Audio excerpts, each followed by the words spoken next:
ಗೀತಾ ಮಹಾತ್ಮೆ ಸರ್ವಭೂತಸ್ಥಿತಂ ಯೋ ಮಾಂ ಭಜತ್ಯೇಕತ್ವಮಾಸ್ಥಿತಃ ಸರ್ವಥಾ ವರ್ತಮಾನೋಪಿ ಸ ಯೋಗಿ ಮಯಿ ವರ್ತತೆ. ಎಲ್ಲಾ ಜೀವಿಗಳಲ್ಲೂ ನೆಲೆಸಿರುವ ಭಗವಂತನನ್ನು ಯಾರು ಭಕ್ತಿಯಿಂದ ಭಜಿಸುತ್ತಾನೆಯೋ ಆ ಯೋಗಿಯ ಎಲ್ಲಾ ಕ್ರಿಯೆಗಳು ಭಗವಂತನೊಂದಿಗೆ ನಡೆಯುತ್ತವೆ. ಸರ್ವಾಂತರ್ಯಾಮಿಯಾದ ಪರಮಾತ್ಮನು ಎಲ್ಲೆಲ್ಲಿಯೂ ಇರುವವನು. ಏಕೋ ದೇವಃ ಸರ್ವಭೂತೇಷು ಗೂಢಃ ಎನ್ನುವಂತೆ ಭಗವಂತನಿಲ್ಲದ ಜೀವಿಯಿಲ್ಲ, ಭಗವಂತನಿಲ್ಲದ ಸ್ಥಳವಿಲ್ಲ.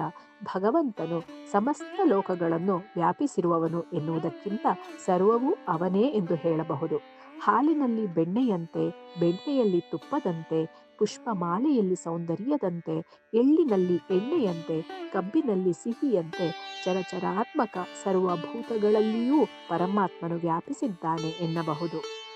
ಅಕ್ಕ ಮಹಾದೇವಿಯು ಹೇಳಿದಂತೆ, ನೆಲದ ಮರೆಯ ನಿಧಾನದಂತೆ, ಫಲದ ಮರೆಯ ರುಚಿಯಂತೆ, ಶಿಲೆಯ ಮರೆಯ ಹೇಮದಂತೆ, ತಿಲದ ಮರೆಯ ತೈಲದಂತೆ ಎಲ್ಲೆಲ್ಲೂ ಪರಮಾತ್ಮನಿದ್ದಾನೆ.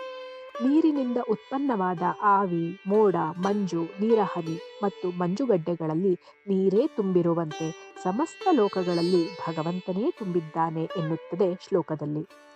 ಸದಾ ಪರಮಾತ್ಮನ ಧ್ಯಾನದಲ್ಲಿ ಮಗ್ನನಾದ ಯೋಗಿಯು ಕೃಷ್ಣನ ಇನ್ನೊಂದು ಅವತಾರವಾದ ವಿಷ್ಣುವನ್ನು ಕಾಣಬಹುದು. ಶ್ರೀಹರಿಯು ಕೃಷ್ಣನಿಂದ ಭಿನ್ನವಿಲ್ಲ ಎಂದು ತಿಳಿಯಬೇಕು. ಪರಮಾತ್ಮನ ರೂಪದಲ್ಲಿ ಕೃಷ್ಣನು ಪ್ರತಿಯೊಬ್ಬರ ಹೃದಯದಲ್ಲಿಯೂ ನೆಲೆಸಿದ್ದಾನೆ. ಕೃಷ್ಣ ಪ್ರಜ್ಞೆ ಇರುವ ಯೋಗಿಯು ಐಹಿಕ ಅಸ್ತಿತ್ವದಲ್ಲಿರುವಾಗ ಸದಾ ಕೃಷ್ಣನಲ್ಲಿ ನೆಲೆಸಿರುತ್ತಾನೆ.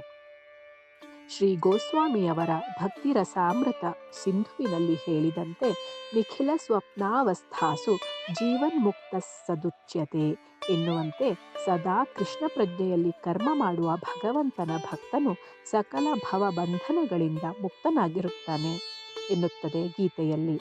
ಹರಿ ಓಂ.